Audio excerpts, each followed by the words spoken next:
Small and medium ఎంటర్‌ప్రెన్యూర్లను రాష్ట్ర ప్రభుత్వాలు ప్రోత్సహించాలని మహారాష్ట్ర మాజీ governor BJP senior leader CH Vidyasagar Rao పేర్కొన్నారు. కరీంనగర్ జిల్లా తిమ్మాపూర్ మండలంలోని శ్రీ చైతన్య ఇంజనీరింగ్ కాలేజ్లో 2 రోజులుగా జరుగుతున్న పండిత్ దీన్ దయాళ్ పరిశిక్షణ ముగింపు కార్యక్రమానికి ఆయన చీఫ్ గెస్ట్ గా హాజరయ్యారు. ఈ సందర్భంగా ఆయన మీడియాతో మాట్లాడుతూ స్కిల్ డెవలప్మెంట్ సెంటర్లను ప్రోత్సహిస్తామని సీఎం రేవంత్ గతంలో చెప్పారని, ఇప్పుడు ఆ దిశగా ఆయన ఎందుకు ఆలోచన చేయడం లేదో అర్థం కావడం లేదన్నారు.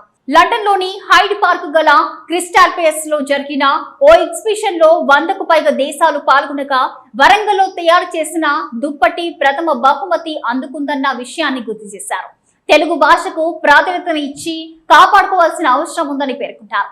తెలుగు కవులలో ఆదికవి అయిన పంపకవి వేములవాడలో జన్మించినట్లు ఆధారాలున్నాయని చెప్పారు. ప్రధానమైనటువంటి అంశం స్వావలంబన, స్వపరిపాలన. అంటే ఆర్థికంగా భారతదేశం తన కాళ్ళపైన తాను నిలబడాలనేటువంటి ప్రధాన ఉద్దేశం. తర్వాత ఎన్నో ఉన్నాయి, అది చెప్తున్నారు.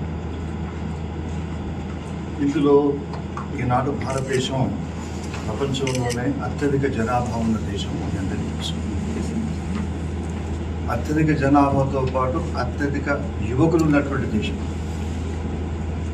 మన దేశంలో ఉన్నటువంటి యువత అమెరికా, చైనాలో ఉన్నటువంటి యువత కన్నా 8 సంవత్సరాలు చిన్న, younger than the American, average age of the American and average age of the Chinese.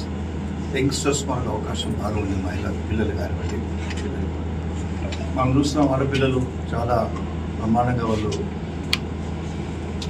విద్యలో వాళ్ళ నైపుణ్యాన్ని ప్రదర్శిస్తున్నారు.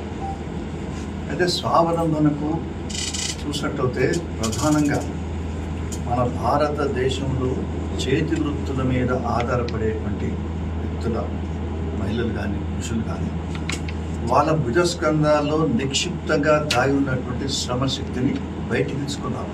అయితే కేవలం వృత్తి నైపుణ్యత కలిగినటువంటి మహిళలు